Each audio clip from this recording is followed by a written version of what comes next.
नमस्कार. आपण ऐकतोय साखी कहे कबीर, कबीरांचे दोहे आणि त्याचं स्वैर मराठी रूपांतर. हे रूपांतर केलेलं आहे सौ मनीषाताई अभ्यंकर यांनी. आजचा आपला भाग चालला 113वा. प्रकरण आहे 13वं, मनकव अंग, आणि दोहे घेणार आहोत आपण 15 ते 17. ईश्वराची प्राप्ती होण्यासाठी मनाचं साह्य आवश्यक असतं. हे लक्षात घेऊन सर्वच संतांनी साधकांना मन आवरण्याचा उपदेश केलेला आहे. कबीरही 15व्या दोह्यात म्हणतायत, पण प्रथम 15वा दोहा ऐकूयात. मन न मार्या मन करे, सके न पंच प्रहारे, सील साच सरधा नहीं, इंद्रिय जहू धारे. मन न मार्या मन करे, सके न पंच प्रहारे, सील साच सरधा नहीं, इंद्रिय जहू धारे.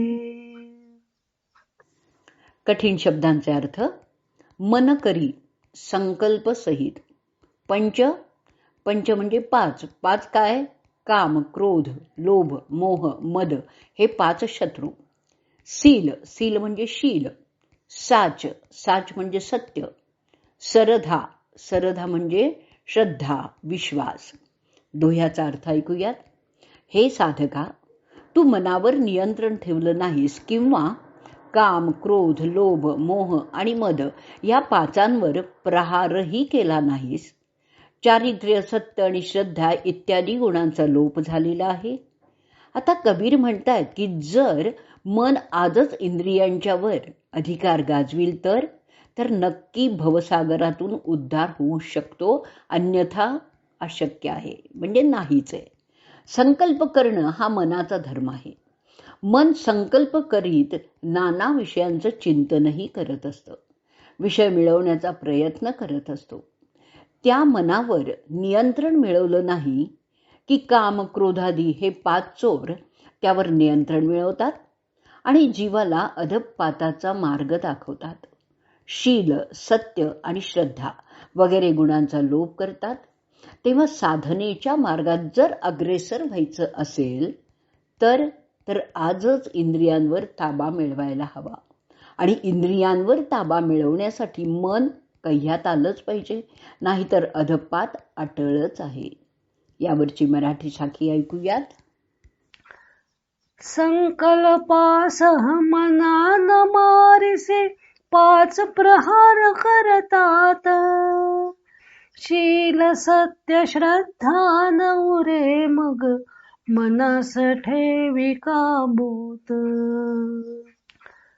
संकल्पासह मना न मारिसे, 5 प्रहार करतात, शील सत्य श्रद्धा न उरे, मग मनास ठेवी काबूत.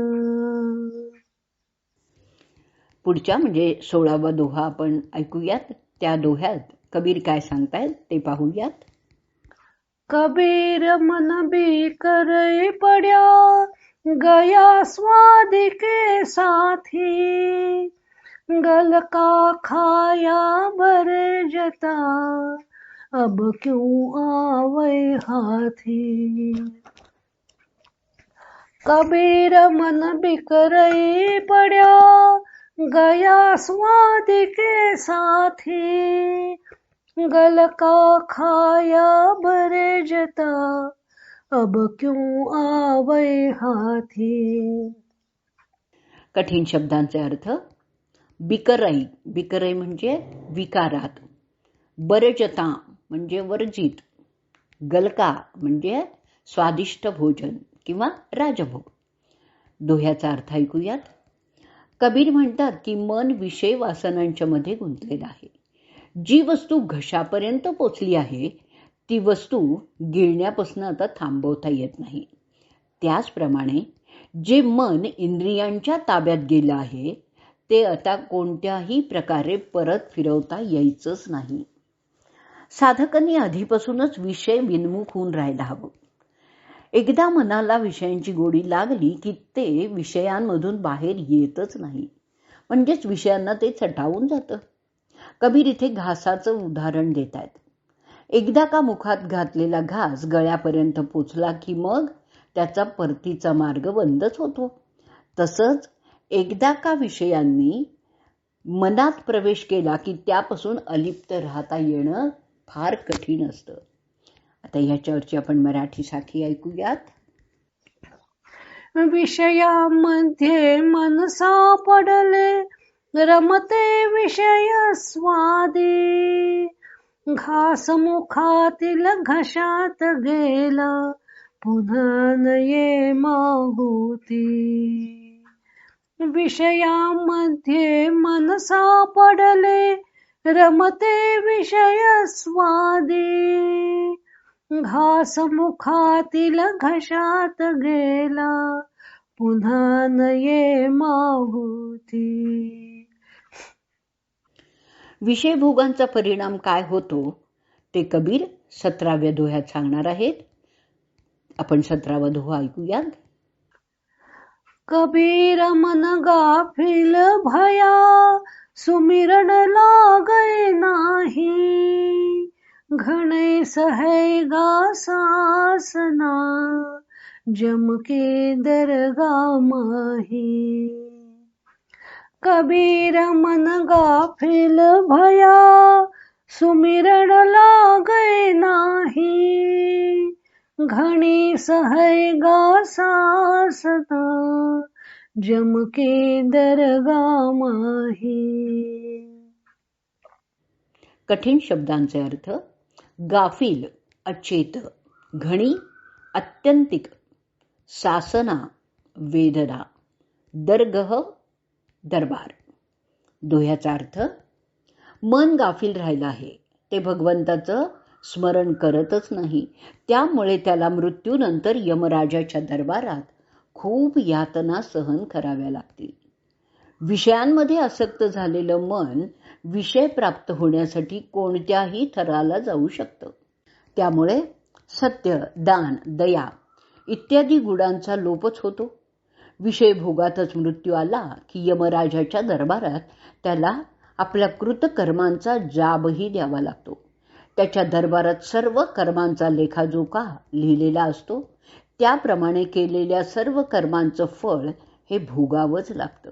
तेव्हा कबीर सांगतायत की यातून उद्धरण्याचा एकच मार्ग आहे आणि तो म्हणजे नामस्मरण, हरीचं गुण गायन करणं. आता ऐकूयात मराठी साखी आणि या साखी बरोबरच आजचा भाग आपण इथेच पूर्ण करूयात. गाफिल राहुनी विषयी रमते न करे नाम स्मरण, यम दरबारी सहन करे मग यातनांचे ते घण. गाफिल राहुनी विषयी रमते न करे नाम स्मरण, यम दरबारी सहन करे मग यातनांचे ते घण.